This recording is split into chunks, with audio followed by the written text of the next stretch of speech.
नमस्कार, कल्पना voice channel में आप सभी का स्वागत है। आज की हमारी कहानी है औलाद भाग 2 अंतिम भाग। तुम अंदर क्यों आ गए और तुम गए क्यों नहीं? अतुल भारी कदमों से आगे बढ़ते हुए बोला। अबनी, हमें घर खाली करना पड़ेगा। अबनी जोर से बोली। खाली करना पड़ेगा? मगर क्यों करना पड़ेगा? तुमसे किसने कहा ये सब? घर तो हमारा है। अबनी ने उसकी तरफ गौर से देखते हुए कहा। है नहीं, हमारा था अबनी। अब ये मकान किसी को बेच दिया गया है। अभी कोई आकर खाली करने को कहकर गया है और मुझे तो लगता है ये पापा ने ही किया है। अबनी ने अतुल की बात सुनकर राकेश जी को कोसना शुरू कर दिया। ओह भगवान, ये बुढ़ा अपने रंग दिखा ही गया। अपनी ही औलाद के सिर से छत छीन ली। अतुल ने कई दिन तक पता लगाने की कोशिश की थी ये घर किसने खरीदा है और किसने बेचा है, लेकिन कुछ भी पता नहीं चल रहा था। अतुल ने आखिरी दिन अबनी से कहा, अबनी तैयारी कर लो, हमें घर खाली करना ही पड़ेगा। अबनी ने गुस्से से कहा, ये तुम्हारे पापा का ड्रामा है। अगर तुम्हें जाना है तो जाओ, मैं नहीं जाऊंगी। ये हमारा घर है, देखना आप तुम्हारे पापा कुछ नहीं कर पाएंगे। कुछ ही तो देर में दरवाजे पर 4 लोग आकर खड़े हुए। अनजान लोगों को देखकर पहले तो चौंक और फिर उसने पास आकर पूछा, जी कहिए, किससे मिलना है आपको? उनने में से एक आदमी ने कहा, हमें घर देखना है। ये सुनते ही अतुल ने मुड़कर पीछे खड़ी अवनी से चेहरा देखा और पलटकर उस आदमी से कहा, लेकिन किस लिए? उनमें से एक ने कहा, हमें ये घर किराए पर लेना है, तो पहले देखना चाहते हैं। अतुल ने झट से कहा, नहीं नहीं, हमने तो कोई किराए पर नहीं देना है। आप गलत जगह पर आ गए हैं। उस आदमी ने फोन मिलाकर कहा, सर ये तो कह रहे हैं कि किराए पर देना ही नहीं है। आपने हमें खामखाई समय बर्बाद करने भेजा दिया। फोन काटकर वो व्यक्ति अतुल का चेहरा देखकर कहने लगा, इस मकान के मालिक आ रहे हैं। अतुल को फिर से झटका लगा। मालिक? कौन मालिक? इसके मालिक तो राकेश शर्मा हैं। लेकिन राकेश की बात उस आदमी से कोई जवाब नहीं दिया और वो लोग वहीं खड़े रहे। अतुल भी बेसब्री से मालिक के आने का इंतजार करने लगा। आधा घंटा बीता और फिर से एक 5वां आदमी दरवाजे पर आकर खड़ा हुआ और आते ही कहा, तुम अतुल हो ना? अतुल पहले तो चौंका और फिर बोला, हाँ जी मैं ही हूँ। उस आदमी ने कहा, ये देखो, मैं ये घर तुम्हारे पापा राकेश शर्मा जी से खरीदा है। और क्या सबूत चाहिए तुम्हें? अतुल और अवनी ने इस व्यक्ति के हाथ से पेपर लेकर जल्दी से देखे और फटी आंखों से एक दूसरे को देखने लगे। दोनों के मुंह में जुबान नहीं थी, लेकिन उस नए मालिक के कहने पर अमित ने काफी देर बहस करने के बाद घर जल्दी ही खाली करने के लिए कह दिया। लेकिन अवनी राजी नहीं हुई। अवनी उस आदमी और राकेश जी को भला बुरा कहने लगी और महिला आयोग में जाने की धमकी भी देने लगी। उस व्यक्ति ने तपाक से कहा, मैडम अगर आप मान नहीं रही हैं तो फिर इधर बुलडोजर आकर अपना सब काम कर देगा और आप मुझे रोक नहीं पाएंगी। ये मकान अब मेरा है और मैं जो चाहे कर सकता हूँ। ये सब सुनकर अवनी की आंखें नम हो गईं और वो रोने लगी। अतुल भी उससे कहने लगा, सॉरी, हम खाली कर देंगे, बस 1 हफ्ते का टाइम दे दीजिए। अतुल समझ चुका था कि अब कुछ नहीं हो सकता है। अवनी भी बार बार ऐसे ही समय मांग रही थी, लेकिन उस व्यक्ति का दिल बिल्कुल भी नहीं पिघला। उस व्यक्ति के फोन करने पर आधे घंटे में बुलडोजर आ चुका था, जिसे बस निर्देश मिलने की देरी थी और पूरा घर ध्वस्त होने वाला था। अतुल के घर के बाहर अच्छा खासा मजमा लग चुका था और सभी लोग आपस में बातें बना रहे थे। अवनी ने आज पास देखकर अतुल से कहा, देखो जरा, तुम्हारे पापा के कारण कैसे दिन देखने पड़ रहे हैं।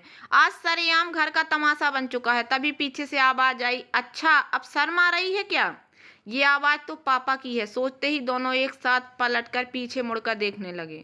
पीछे देखते ही उनकी आंखें हैरत से फटी रह गईं। अतुल ने चौंक कर कहा, पापा आप?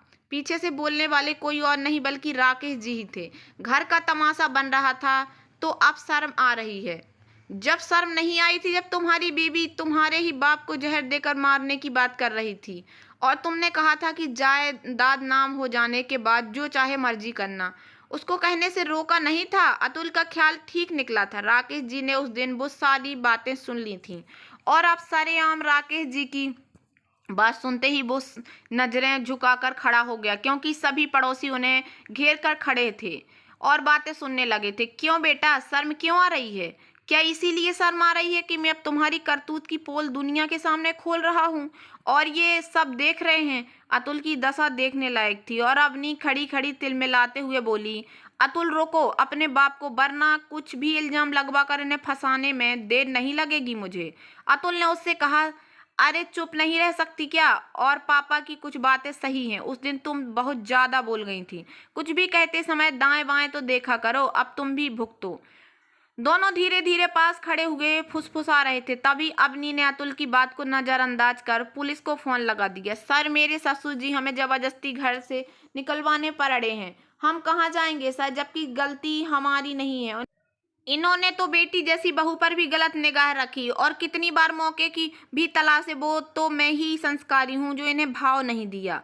अवनी ने फोन पर सब कह डाला जो भी अनर्गल उसके मन में आया। उसने जरा भी शर्म नहीं की। इंस्पेक्टर अवनी की बात सुनकर हक्का बक्का था। ये क्या कह रही हैं आप चिंता मत कीजिए, हम आते हैं। अवनी को लगा पुलिस आकर राकेश जी को आड़े हाथों लेकर पुलिस स्टेशन ले जाएगी। उसने जोर से चिल्लाकर कहा, खबरदार जो बुलडोजर चलाया, पुलिस आ रही है, अभी फैसला हो जाएगा। राकेश जी अवनी की तरफ हैरानी से देख रहे थे। कितना गिर सकते हो? ये मैं देख सकता हूँ। जैसे ही पुलिस स्टेशन से 4 पुलिस वाले वहां आए तो अवनी सामने जा खड़ी हुई। सर, मैंने ही आपको फोन किया था, यही है मेरे ससुर जी। अब तो इनके साथ रहने में भी डर लगता है, इसी कारण ये हमें निकालाने पर तुले हैं और घर किसी को बेच दिया है। पीछे खड़े हुए राकेश जी हल्के हल्के मुस्कुरा रहे थे, और ये देखकर अतुल हैरान था। राकेश जी का मुस्कुराना उसे कुछ समझ में नहीं आ रहा था। उधर राकेश जी के खिलाफ पुलिस के सामने पुल तैयार करने में लगी थी, जिससे राकेश जी को गंभीर आरोप में पुलिस साथ ले जाए। इंस्पेक्टर ने उसकी बात काट दी। मैडम, लेकिन ये तो पेपर सही हैं। अब मकान राकेश जी का है ही नहीं, और इसमें हम कुछ नहीं कर सकते क्योंकि ये तो इनकी मर्जी है। अवनी गिड़गिड़ाने लगी। सर प्लीज हमारा साथ दीजिए, हमारे से छत मत छीनिए, इनको ही गिरफ्तार कर लीजिए, यही सारे फसाद की जड़ है। तभी इंस्पेक्टर राकेश जी की तरफ देखकर मुस्कुराया और फोन निकालकर एक रिकॉर्डिंग शुरू कर दी। अतुल, कुछ करो, मैं तुम्हारे पापा को और नहीं झेल सकती। मेरा मन तो करता है कि मैं इन्हें जहर ही दे दूं।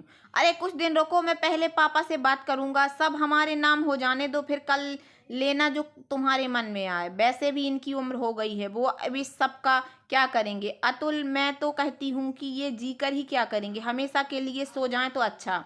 तुम अब नाम करने का इंतजाम करो, मैं जहर का इंतजाम करती हूँ, जाने कब जरूरत पड़ जाए। अतुल और अवनी ऐसे खड़े थे जैसे काटो तो खून नहीं। दोनों के चेहरे सफेद पड़ रहे थे और निगाहें ऊपर नहीं उठ रही थी। दोनों को चुप खड़े जमीन को रेतते देख बोले, क्यों, क्या हुआ? जहर का इंतजाम नहीं हो पाया क्या? क्या करोगे जब तुम्हारे बच्चे तुम्हें जहर देने के बारे में सोचेंगे? अतुल अपने पापा राकेश जी को खड़ा देखता रह गया। राकेश जी ने छूटते ही कहा, मैंने पहले ही तुम दोनों के खिलाफ एफआईआर दर्ज करा रखी है और उसके साथ रिकॉर्डिंग भी जमा की थी, क्योंकि मुझे पता था कि तुम दोनों यही करोगे। अपनी आग बबूला होते हुए चीखने लगी। इस आदमी ने अपने बेटे से घर ही छीन लिया, मनहूस आदमी है ये। आज मैं इसको छोड़ूंगी नहीं, इसकी जान ले लूंगी। ये कहते हुए अवनी राकेश जी को सरेआम मारने दौड़ी, जिस पर अतुल ने तेजी से आगे बढ़कर उसके गाल पर एक तमाचा जड़ दिया। राकेश जी ये देखकर बुलडोजर की तरफ मुड़कर आवाज देकर नए मालिक से बोले, चलो शुरू करो, गिरा दो। अतुल तुरंत राकेश जी के कदमों में गिर गया और दहाड़े मारकर रोने लगा। अब अतुल उनके पैरों में लिपटकर गिड़गिड़ा रहा था, पापा प्लीज माफ कर दीजिए, मैं बर्बाद हो जाऊंगा, मेरा सब खत्म हो जाएगा। राकेश जी ने गुस्से में आकर कहा, बाप के मरने पर तो कुछ नहीं जाता ना तुम्हारा, जो अपनी इस निर्लज्ज पत्नी से जहर दिलवा रहे थे। अतुल ये सब सुनकर बेहद शर्मिंदा था और अपने किए पर आंसू बहा रहा था, लेकिन राकेश जी बिल्कुल माफ नहीं करना चाहते थे। पुलिस वालों ने अवनी के नजदीक आकर कहा, मैडम मामला सुलझा कीजिए, देखा जाए तो आपकी गलती नजर आ रही है, तो आपकी भलाई इसी में है कि आप माफी मांग लें। बड़े लोग माफ करना जानते हैं, और अगर आप नहीं मानेंगी तो मुझे महिला कांस्टेबल को बुलाने में देर नहीं लगेगी, जो आपको थप्पड़ से आपकी गलती समझा देगी। महिला कांस्टेबल का नाम सुनते ही अवनी का चेहरा फक पड़ गया और उसके पैर खड़े खड़े ही कांपने लगे, और अवनी की एक नज़र घर पर और एक नज़र सामने पड़े बुलडोजर पर पड़ी। जब सब कुछ लुटने की कगार पर हो तो इंसान को झुकना ही पड़ता है, और इसी तरह अवनी ने राकेश जी के पांव पकड़ने में देर नहीं लगाई और अवनी ने अपना सिर राकेश जी के कदमों में रख दिया। पापा जी, मैंने आपके साथ बहुत गलत व्यवहार किया है, कभी सम्मान नहीं किया, माफ करने लायक तो नहीं हूँ, लेकिन हो सके तो मुझे माफ कर दीजिए। राकेश जी ने ये देखकर तुरंत अपने पांव दूसरी तरफ खींच लिए और पीठ फेर कर कहा, बहू ये सब करके मुझे शर्मिंदा मत करो, मैं भगवान नहीं हूँ जो मेरे कदमों में पड़ी हो। अवनी हाथ जोड़कर सामने जा खड़ी हुई और रोते हुए कहने लगी, पापा शर्मिंदा तो मैं अपनी करनी पर हूँ जिसका परिणाम मुझे आज मिल रहा है। इतने अच्छे पिता समान ससुर जी को मैंने हमेशा अपमानित किया। आपने मुझे बेटी ही कहा और मैंने हमेशा आप पर इल्जाम ही लगाए। मुझे अपनी गलती का भी एहसास है पापा जी, और मैं सब गलतियां कबूल करती हूँ। अब घर बचे या ना बचे, लेकिन हो सके तो मुझे माफ प्लीज कर दीजिए। अतुल भी कब से रोता हुआ सब देख रहा था। वो भी अब बोल पड़ा, पापा अब तो अवनी भी माफी मांग रही है, आपसे ही परिवार है। मुझे भी ये एहसास हो गया है, बड़े बुजुर्ग के बिन घर घर नहीं होता। लेकिन राकेश जी इतने गिड़गिड़ाने पर भी टस से मस नहीं हुए। तो अतुल ने अवनी को हाथ पकड़कर घर में ले गया और 2 बैग में सामान पैक करके बाहर आ गया। बाहर आकर उसने आंसू पोंछते हुए राकेश जी से कहा, पापा हम जा रहे हैं, आप अपना ख्याल रखिएगा। अतुल और अवनी निकल गए और राकेश जी उन्हें दूर तक देखते रहे। कुछ दूर जाने के बाद अतुल के करीब से बुलडोजर वापस निकला तो अवनी ने चौंक कर अतुल को इशारा किया। अतुल भी उसे देखकर चौंक कर पीछे पलटा तो हैरान रह गया। सामने से राकेश जी बाहें फैलाए रहे थे, जिन्हें देखकर अतुल दौड़कर उनसे लिपट गया। दोनों एक दूसरे से लिपट कर रो रहे थे। माँ बाप बच्चों से कितने भी नाराज हो जाएं, लेकिन बच्चों को माफ भी कर देते हैं। राकेश जी भी अतुल और अवनी को जाते हुए देख नहीं पाए और उनके करीब आ गए। आंखों में आंसू भरे राकेश जी ने कहा, बेटा मैंने मकान को बेचा नहीं है, ये सब तो तुम्हें दिखाने के लिए किया था। मैं अपनी मेहनत की गाड़ी कमाई को ऐसे कैसे बर्बाद कर सकता हूँ। वो तो मेरा दोस्त है जिसने मुझे ये सब करने का सुझाव दिया था। मैंने कितनी मिन्नतों से तुझे पाया था, तो अब जाने कैसे दे सकता हूँ। अपने पापा राकेश जी की बात सुनकर अतुल फबक कर रो पड़ा और अवनी भी अब अपनी गलतियां महसूस करके शर्मिंदा थी। राकेश जी की सूझबूझ भरी युक्ति ने उनके टूटते घर को फिर से जोड़ दिया था और आज सब फिर से एक हो गए थे। तो दोस्तों कैसी लगी आप लोगों को मेरी ये छोटी सी कहानी? अगर कहानी पसंद आई हो तो प्लीज़ मेरे वीडियो को लाइक कर देना। चैनल पर नए आए हों तो प्लीज़ सब्सक्राइब कर लेना और ज़्यादा से ज़्यादा शेयर करना। धन्यवाद दोस्तों।